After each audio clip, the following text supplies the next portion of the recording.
I told him that I'm agree with 45 and 55. Do you think Mayweather is afraid of you? I think it's kind of that. What up? It's your boy, Corner Red from Ali Land, Boxing Talk. And this is Top Avoided Fight This Era. You know, when you think about the top avoided fight of this era, 3 fights should come to mind. And to me, those fights are Guillermo Rigondeaux versus Vasl Lomachenko, Terrance Bud Crawford versus Errol Spence Jr., and Manny Pacquiao versus Floyd Mayweather. MayPac won. He literally said, "What if I lose?" Alright, y'all, so, I know everybody's going to say, how can you put Guillermo Rigondeaux on this list versus Vasl Lomachenko when Lomachenko already fought him and beat him pretty decisively? I only say that because, if you exclude the Vasl Lomachenko fight, which I don't feel like he should even fought Vasl Lomachenko at that moment. I think there were a few other fights he should have pursued before he fought Lomachenko at, I believe they fought at 130 pounds. I feel like that was almost a setup of Guillermo Rigondeaux because a lot of other fighters were avoiding Rigondeaux at that moment. They were refusing to get in the ring with Rigondeaux for whatever reasons they had, mainly because, feel how you feel about Rigondeaux because of what you saw when he fought Lomachenko. He's still one of the most talented fighters of this era and of any era in boxing. You're never going to see guys in this sport achieve some of the things Guillermo Rigondeaux was able to achieve. And with the style and pizzazz, I know a lot of people say he's not fan-friendly because of his defensive style, but his defensive style is different from other guys in boxing. His defensive style, to me, is a lot more entertaining because of the way he uses his matador stance to kind of throw fighters off, and the way he's able to throw punches from that matador stance is pretty impressive to me as a fight fan. And when I look at Vasl Lomachenko versus Guillermo Rigondeaux as a duck fight, I'm not saying that Vasl ducked him. I'm saying that it was almost like a setup, that Guillermo had to kind of fight Vasl at that moment. If that fight happened a year later, 2 years later, I don't think it would go the way that it went. I think Guillermo Rigondeaux might have actually beaten Vasl Lomachenko if the fight had happened at the right time. I don't think he should have had to jump up that many weight classes to fight Vasl Lomachenko. If there was a catch weight or something involved, I think that fight would have went a whole lot different. And I'm not saying that Vasl Lomachenko is the one who ducked, because Vasl Lomachenko actually beat him. I think the other fighters from 120 to 125 pounds ducked Guillermo Rigondeaux into having to fight Vasl Lomachenko, and that kind of destroyed Guillermo's name in a lot of ways in his career. Even though he's making a reemergence now, it kind of really put his career on hold for about a year and a half. And once again, I'm not saying that Vasl Lomachenko ducked Guillermo Rigondeaux.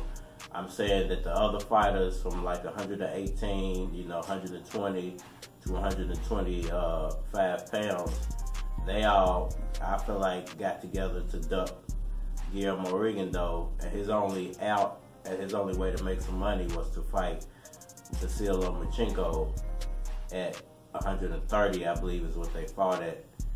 And, Guillermo really didn't get anything out of that fight. He didn't make a lot of money, he suffered a humiliating loss, not a brutal loss. You know, he didn't get beat up or anything, but it was very humiliating for him in his career. So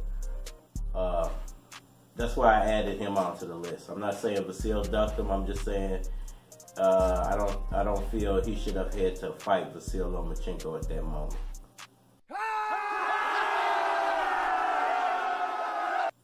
All right, y'all. When you think about Errol Spence versus Bud Crawford, you know, Terrance Crawford, man, this is a fight that I feel like a lot of fans want to see. I feel like a lot of fans feel like these are the two emerging superstars at welterweight, and these are the two biggest names moving forward at welterweight and in welterweight boxing.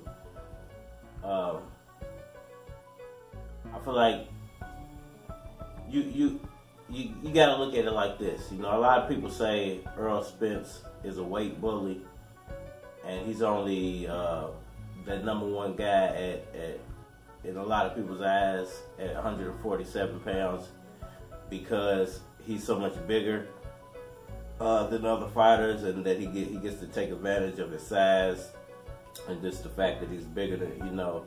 And I've said this before, that you can't really blame Errol Spence for being bigger than other fighters. You can't blame Spence for being stronger, or you can't even blame Spence for taking advantage of this, because if other fighters are going to want to fight at 147 pounds, they have to be able to show and prove that they belong at that weight class. The one thing about boxing that people don't seem to understand is you should never, with the exception of overly talented people, you should never fight at your walking around weight. You should fight 5 pounds, or at least 5 pounds below your walking around weight. Because if you're gonna fight at 147 pounds, you're normally gonna be 155, 154, somewhere around that, walking around, because it naturally makes you stronger than people moving up. So if anybody's moving up to come and fight in your weight class, you're naturally going to be stronger than that person. And that's just from a game plan and a tactic point of view. You know, this is boxing. It's a sport still. You know, a lot of people just look at it as, you know, but it's a sport, and it's, you know, in sports there are strategies, and you know, strategies are meant to be used. And, you know, there's coaching for a reason. There's you know, you get all this time to prepare for the fight and for your games and stuff for a reason. It's because you got to strategize. And, you know, that's one of the strategies that people here lately have come up with to move their fighters forward. So I don't feel like Errol Spence is a weight bully so much that he's using size as a strategy. You know, he's using size as a strategy to dominate 147 pounds. And I feel like Terrance Crawford, a guy moving up, is going to eventually run into that problem, because I feel like he ran into that problem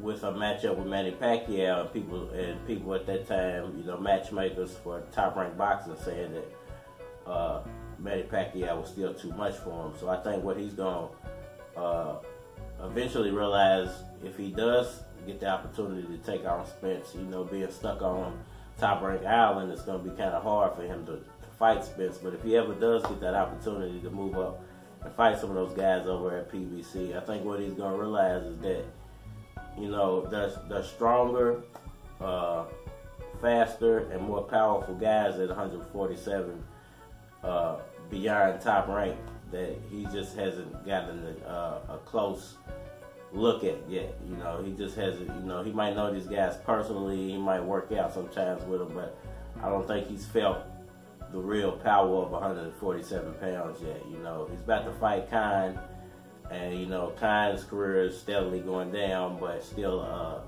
a very elite fighter, but, you know, not on the level of some of these other guys who can punch at 147 pounds. I feel like Terrance Crawford will eventually realize that, you know, it's not weight bullying. Errol Spence is just the top guy at 147 pounds.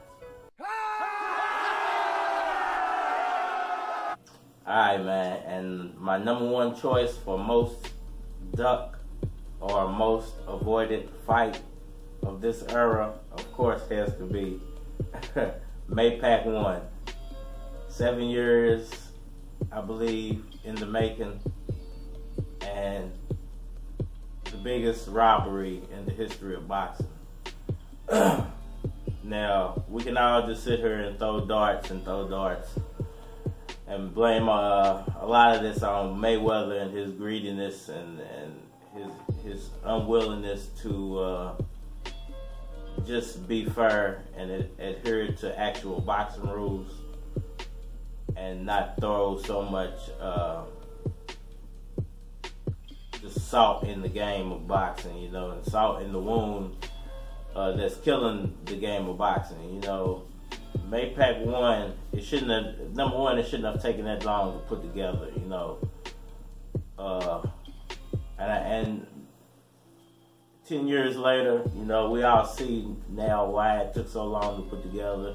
You know, there were lawsuits, there were allegations thrown around, a lot of money involved, you know, people's feelings getting hurt, you know, pride getting hurt, people saying this guy's scared of that guy.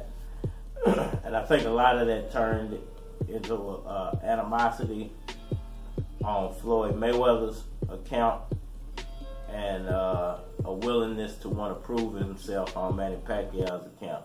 And I say animosity because Mayweather was becoming, you know, the richest boxer, but Manny Pacquiao was becoming the most famous boxer. And I think, you know, with the type of personality Mayweather has, he wanted both of those things. You know, he seems to be a very selfish guy, not willing to look out for others or, you know, put people before himself or whatever.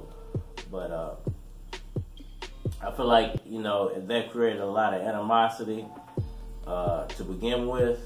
And then I feel like when the fight got close and the only out for Mayweather was, I think this guy's on steroids because of what Pacquiao was doing in the ring to bigger, stronger opponents.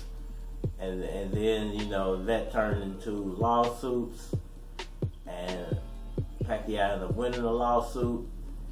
And I think that created even more animosity on Floyd Mayweather's account. And his animosity almost turned into hatred of Manny Pacquiao because Manny Pacquiao was just over the top famous at that moment. And Floyd Mayweather was becoming richer and richer and richer, but less and less and less popular. You know, I don't even see how that works, but, you know, now 10 years later I do. But, you know, at that moment I was like, man, how's this working? How's this guy becoming so rich? But his popularity is so low, you know. And I think that created a lot of animosity on Floyd's account because I think he wants to be liked by a bigger fan base, but because of his inability to express himself without so much hatred and from such a high horse, I think, you know, it's really stunted his growth with fans. But